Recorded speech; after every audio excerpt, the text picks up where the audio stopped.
اگر آپ ادبی دنیا کے کاموں کو پسند کرتے ہیں اور ہماری مدد کرنا چاہتے ہیں تو جوائن بٹن دبا کر یا نیچے دی ہوئی اکاؤنٹ ڈیٹیلز کے ذریعے کر سکتے ہیں۔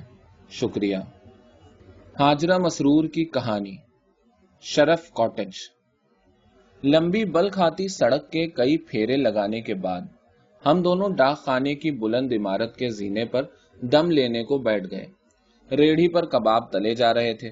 قریب ایک موٹی سی عورت مصنوعی پھول بیچنے والے سے قیمت پر جھگڑ رہی تھی۔ اس کا کہنا تھا کہ پنڈی میں ایسے پھول کہیں سستے ملتے ہیں۔ اس کے 4 بچے آئس کریم والے کی گاڑی میں جھانک رہے تھے اور اس کا شوہر قیمتی سوٹ پہنے بیوی بچوں سے بے خبر اس ننگی ٹانگوں والی عورت کو دیکھ رہا تھا جو سینما کے بڑے سے بورڈ پر چھائی ہوئی تھی، جس کی ایک ٹانگ کے تکون تلے سے گزر کر لوگ سینما کا ٹکٹ خریدنے کے لیے جا رہے تھے۔ میلے کپڑوں والا بوڑھا بالٹی میں نرگس اور گلاب کے پھول ڈالے غیر ملکی جوڑوں کا پیچھا کر رہا تھا، کیونکہ اس کے پھولوں کے خریدار یہی لوگ تھے۔ ڈاک خانے کی چھت پر پہاڑی کووں کی کائیں کائیں ہوٹل سے بلند ہونے والی بینڈ کی آواز میں اچانک دب گئی۔ سڑک کے موڑ پر ابھری ہوئی بڑی سی کالی چٹان کی ایک درز سے پھوٹے ہوئے جنگلی گلاب یوں سڑک کی طرف جھک آئے تھے جیسے وہ بھی تماشا دیکھ رہے ہوں۔ سڑک جس پر سے لوگ ایک دوسرے کو دیکھتے شناساؤں سے گپ شپ کرتے بڑھتی پلٹتی لہروں کی طرح متحرک تھے، وہی اتنے بہت سے اجنبی چہرے جو پہلے دن سے ہی ایک اکتا دینے والی گونگی شناسائی میں ڈھل چکے تھے۔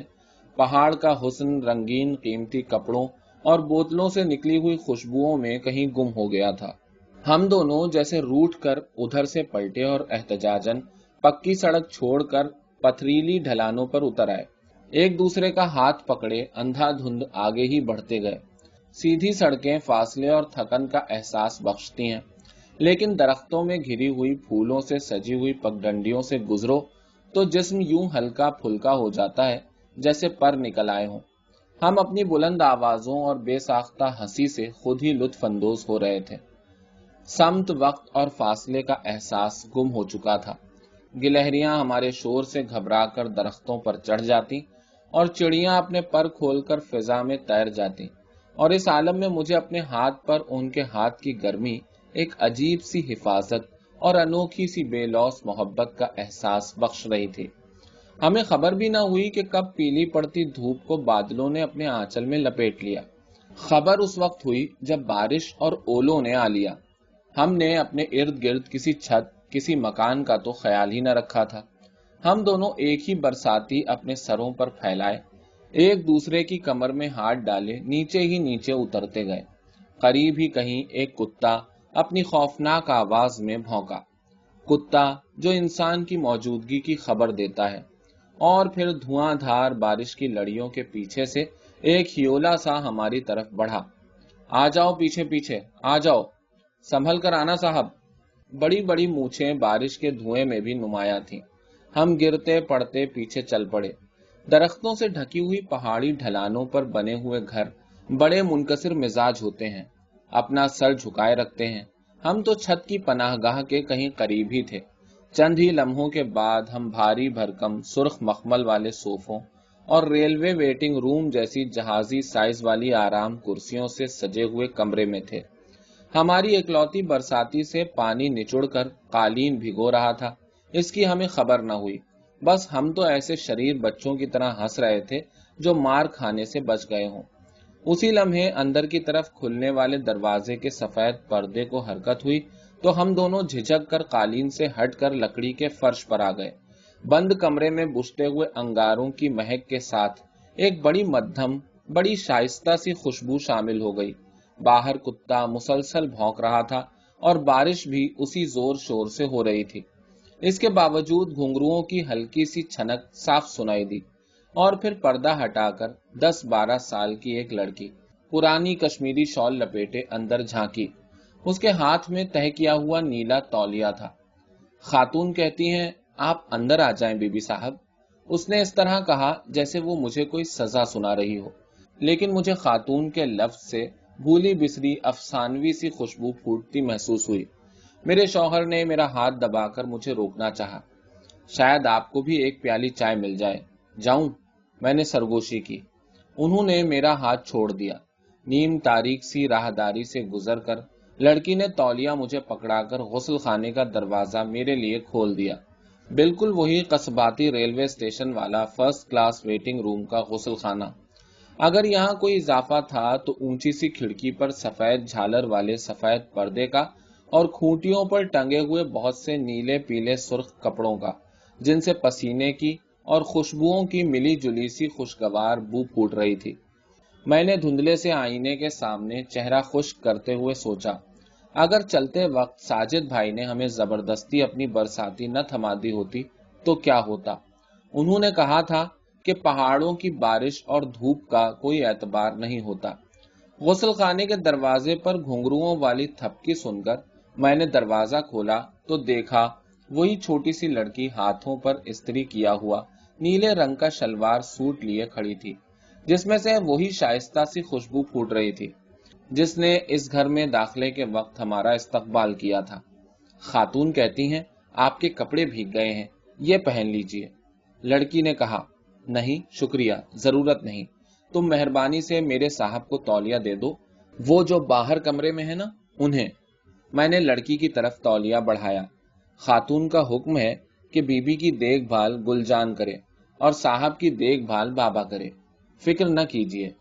لڑکی نے چاندی کے گھنگروؤں والی چوڑیوں سے بھرا ہوا ہاتھ اٹھا کر اپنے سر پر بوڑھیوں کی طرح شال درست کی۔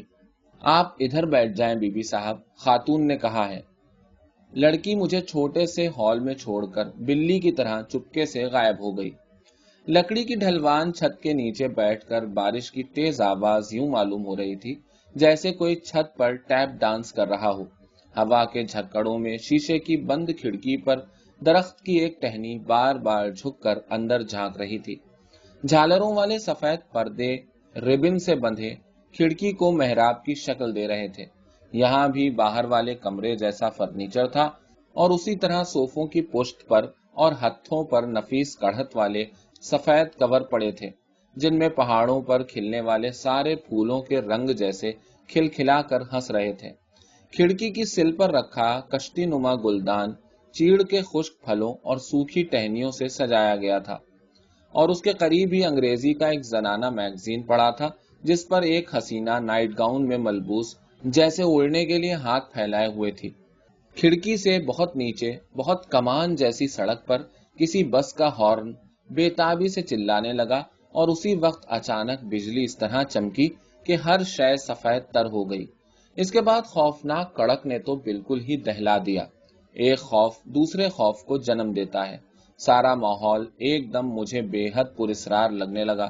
گھر میں صرف ایک چھوٹی سی لڑکی جو کٹھ پتلی کی طرح چلتی ہے، اور باہر وہ خوفناک مونچھوں والا آدمی، اور پھر کتے کا مسلسل بھونکنا۔ مجھے یوں لگا کہ اب ادھر ادھر کے دروازے دھڑ دھڑ کھلیں گے اور جانے کون کدھر سے برآمد ہوگا۔ آخر وہ خاتون کہاں ہیں جن کے حکم سے یہاں ہر کام چل رہا ہے؟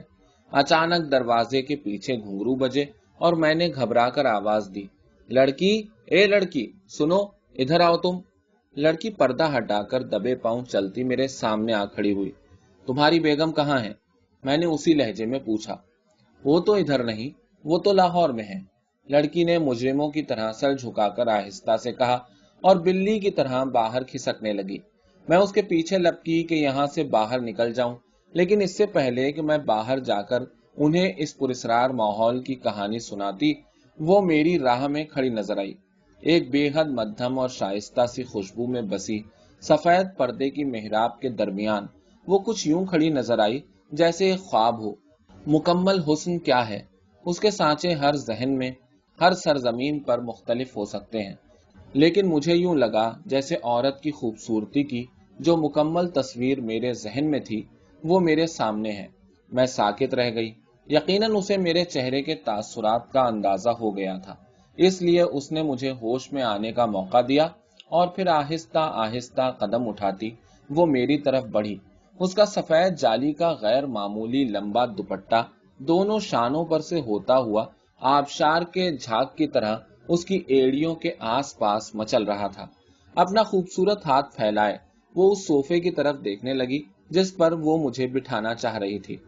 میں خاتون ہوں، خاتون شرف خان، اس نے اپنا تعارف یوں کرایا जैसे किसी खुफिया खजाने का पता बता रही हो। मैंने अपने नाम का पहला टुकड़ा अदा किया और रुक गई। मुझे अपनी आवाज उसके सामने बड़ी खुरदुरी और गुस्ताखाना सुनाई दी, लेकिन उसने मध्यम सुर में मेरे नाम का दूसरा टुकड़ा मुझे अता कर दिया, और शायद वो मेरी हैरानी को समझ गई। बारिश से पहले मैं आप दोनों को अपने कमरे की खिड़की से देख रही थी। मैं समझी आप दोनों शायद बॉटनी के तालिबे इल्म हैं जो मॉल की रौनक छोड़कर यहाँ फिर रहे हैं। फिर मैंने सोचा कि आप दोनों जल्द ही शादी कर डालेंगे। बारिश आई तो मैंने बाबा खान को दौड़ाया। आप आई तो मैंने आपको पहचान लिया। मैंने आपकी शादी की तस्वीर अखबार में देखी है ना। वो रुक रुक कर बोलने लगी और मैं उसे देखती रही और इस इत्तेफाक का लुत्फ लेती रही कि वो मुझे पहचान गई। आप दोनों में ज़हनी हमाहंगी है, ये देखकर मुझे बहुत खुशी हुई है। आप दोनों यहाँ आकर हर चीज से एक जैसी दिलचस्पी ले रहे हैं, मुझे बड़ा अच्छा लग रहा है। आमतौर पर ऐसा होता नहीं। अक्सर शादियां, खैर आप तो खुद ही ये बातें जानती होंगी। वो ठहर ठहर कर खुद कलामी के अंदाज में बोल रही थी। मैंने उसकी गुनगुनाती नर्म आवाज के बहाव में अपने अल्फाज का बंद बांधना मुनासिब नहीं समझा, इसलिए हूं हां करते हुए बस उसे देखती रही। हम लोग हर साल यहाँ आ जाते हैं गर्मियों में। मेरे पापा ने यह कॉटेज एक अंग्रेज से खरीदी थी। मुझे यहाँ आकर बहुत अच्छा लगता है, जैसे मैं किसी और दुनिया में पहुंच जाती हूँ। इस खिड़की के बाहर भी सब कुछ कितना रोमांटिक है ना। उसने मेरी तरफ दाद तलब नजरों से देखा। मैंने इस बात में सर हिला दिया। न जाने लोग यहाँ आकर मॉल पर घूमना क्यों पसंद करते हैं। मैं तो बिल्कुल नहीं जाती। अब देखिए, मेरे घर के सारे लोग वहां घूमने गए हुए हैं, रोज जाते हैं। मम्मी तो आजकल पिंडी गई हुई हैं, मेरी खाला बीमार हो गई हैं, वरना वो भी खरीदारी के बहाने सबके साथ जाती हैं। ये सब कहते हुए उसकी आंखों में एक दबी दबी सी हैरानी थी। और आप अकेली रह जाती हैं। मुझे बोलना ही पड़ा। अरे ये आप कह रही हैं? इतनी खूबसूरती में घिरकर इंसान अकेला कहाँ रहता है। फिर पापा भी तो हैं घर में। कई साल पहले उनकी रीढ़ की हड्डी पर चोट लगी थी, निचला धड़ मफलूज हो गया। बस वो किताबें पढ़ते हैं या खिड़की से बाहर देखते रहते हैं। मुझे भी किताबें पढ़ने का बहुत शौक है। उसने 18वीं 19वीं सदी के कई नॉवेल गिनवा दिए। एक बात कहूं, उसने लंबी सांस लेकर खिड़की से बाहर देखना शुरू कर दिया। जरूर, मैंने जैसे सरगोशी की। मुझे आज के लिखने वाले उतने पसंद नहीं। मेरा मतलब है कि उनके किरदारों में कोई मिसाली किरदार नहीं होता, न सच्ची मोहब्बत, न कुर्बानी का जज्बा। उसने यूं आंखें झपकाई जैसे कसूर खुद उसका हो। मैं सोफे से उठकर खिड़की के पास आ गई। मेरा जी चाहा उससे कहूं, ये मशीनी दौर है और मशीनें बड़ी अकलखुरी और गैर जज्बाती होती हैं, मगर मैं उससे कुछ कह न सकी। कहा तो बस इतना कि आप ठीक कहती हैं। वो मेरे पास आकर खड़ी हो गई। मेरा जी चाहता है कि एक नॉवेल लिखूं, मगर मुझे एतमाद नहीं अपने कलम पर। फिर लोग कहेंगे पुराने तर्ज की चीज है। नहीं, आप जरूर लिखिए, मैंने बड़े यकीन से कहा। आप लिख सकती हैं। मेरा जी चाहता है कि तस्वीर भी बनाऊं, मगर देखिए ना, अब सीधी सादी तस्वीरें भी तो नहीं बनती, और फिर शायद मैं तस्वीरें बना भी नहीं सकती। कभी फितरत के हुस्न पर प्यार आता है तो फिर कशीदाकारी कर लेती हूँ। मुझे फूलों से बहुत मोहब्बत है, नन्हे नन्हे फूलों से। वो बोल रही थी तो मैं अपने सामने रखे हुए कश्ती नुमा गुलदान को छू रही थी, जिसमें कोई फूल न था, बस चीड़ का एक खुश्क फल और चंद खुश्क टहनियां। मैं फूल तो नहीं तोड़ती, ये तो बिल्कुल ऐसा है जैसे किसी को कत्ल कर दिया जाए।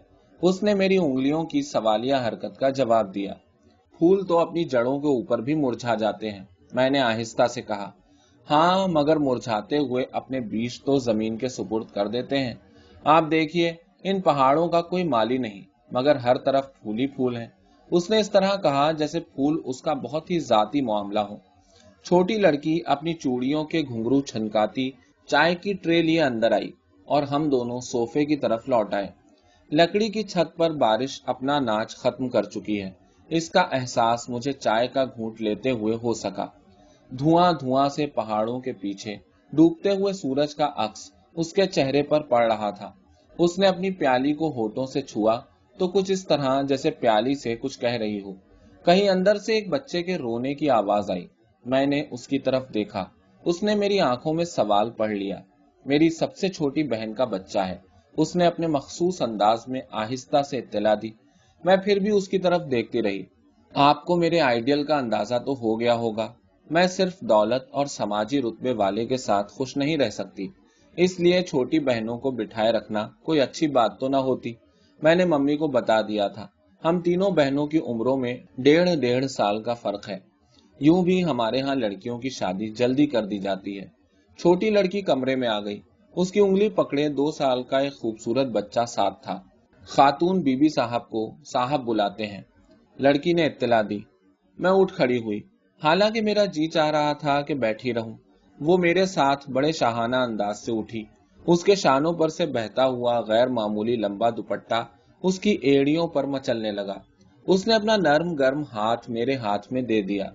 जब यहाँ आइए तो मुझसे मिलना ना भूलिएगा। आइंदा साल जब आप आएंगी तो आपकी गोद में मेरे भांजे जैसा खूबसूरत बच्चा होगा। उसने अपने उसी मध्यम से लहजे में मुझे खुशखबरी सुनाई और मैंने झेंपते हुए बात टालने को कहा, आप मेरे शौहर से नहीं मिलेंगी? हमारे यहाँ कुंवारी लड़कियां पर्दे की पाबंदी करती हैं, उसने जरा फख्र के साथ कहा। नीम तारीख राहदारी से गुजरते हुए मैंने मुड़कर उसे देखा। मुझे ख्याल आया कि मुझे उससे जरूर कुछ कहना चाहिए। लोग खूबसूरत दरख्तों, तारीखी इमारतों पर अपना नाम लिख जाते हैं। एक बात कहूं, मैंने मुड़कर उससे जरा बुलंद आवाज में कहा। वो खामोशी से मेरे साथ मर्दाने कमरे के दरवाजे तक आकर रुक गई।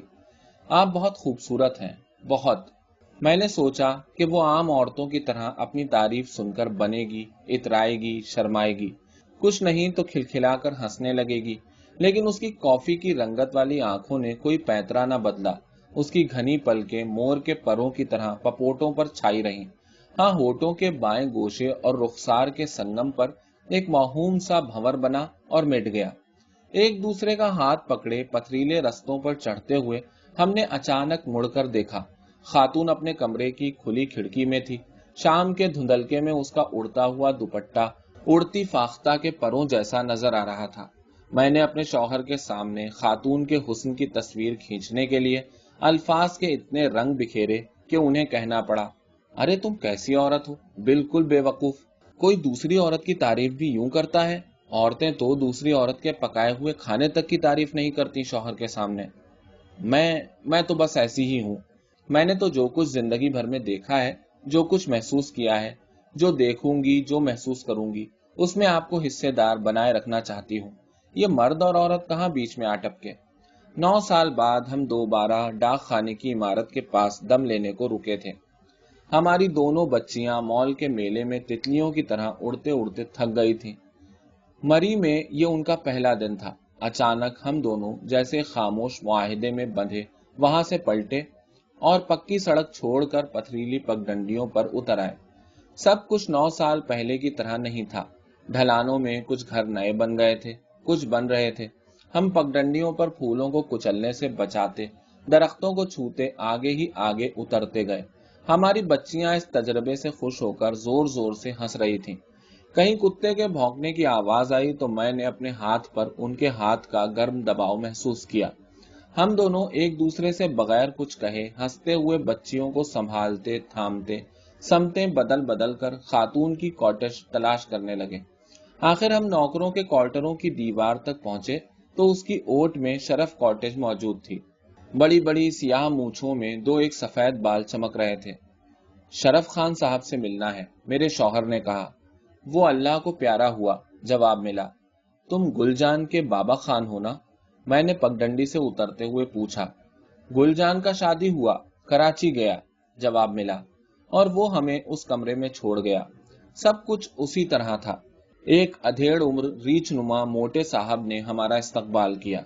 चंद लम्हे बाद अंदरूनी दरवाजे पर एक गदबदे से जिस्म वाली गोरी चिट्टी हंसती हुई कम उम्र बेगम ने अंदर कदम रखा। मैंने अपना नाम बताया तो उसने बड़ी बेतकल्लुफी से मेरा हाथ पकड़ लिया।